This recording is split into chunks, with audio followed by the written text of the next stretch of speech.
Qué bueno que estás leyendo la palabra de Dios. Empieza tu día meditando en la Escritura.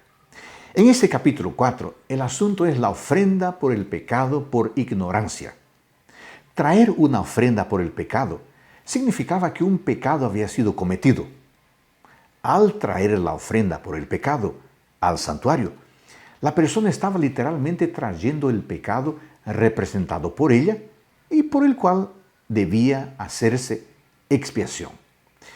Es importante que tú sepas lo siguiente. Las varias palabras usadas en la Biblia para definir y describir el pecado contienen por lo menos los siguientes conceptos. Número 1. Pecado es desviación de un patrón definido, transgresión de la ley de Dios, y no importa si la desviación es accidental o intencional. Número 2. Pecado es fallar en alcanzar el objetivo de la perfección en Cristo. El pecado es como una flecha que no alcanza el blanco. El arquero pudo haber hecho lo mejor, pero no preparó adecuadamente el arco con suficiente fuerza para que la flecha llegue al blanco. Número 3. Pecado es desobediencia. Desobedecer es posible solamente cuando se tiene conocimiento de la ley y de su transgresión.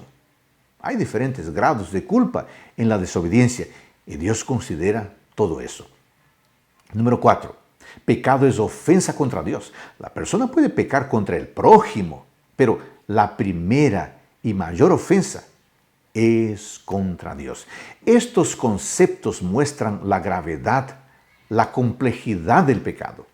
Y en el caso del capítulo 4 del Levítico, se habla de la ofrenda por el pecado sin intención, cometido involuntariamente, inadvertidamente, sin pensar. El mismo pecado cometido por personas diferentes no es igualmente pecaminoso. ¿Sabe por qué?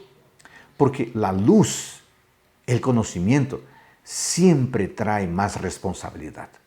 Un pecado idéntico cometido por una persona ignorante y por alguien altamente civilizado debe ser considerado y juzgado en cada caso desde un punto de vista específico y diferente. La lectura de hoy nos hace entender que la seriedad de la culpa variaba con la posesión del que pecaba. Por ejemplo, el pecado de un sacerdote era considerado más grave que el pecado de un jefe o de una persona común del pueblo. Como representante del pueblo ante Dios, el pecado del sacerdote imputaba culpa a todo el pueblo. En el caso explicado por este capítulo, la persona que traía una ofrenda por el pecado estaba reconociendo que había pecado sin querer, por debilidad o por negligencia. Buscaba perdón por sus pecados y buscaba limpieza ceremonial. Amigos, en Cristo todos podemos recibir perdón si reconocemos nuestra culpa y si confesamos nuestro pecado. Que el Señor te bendiga y te acompañe en tus actividades en este día.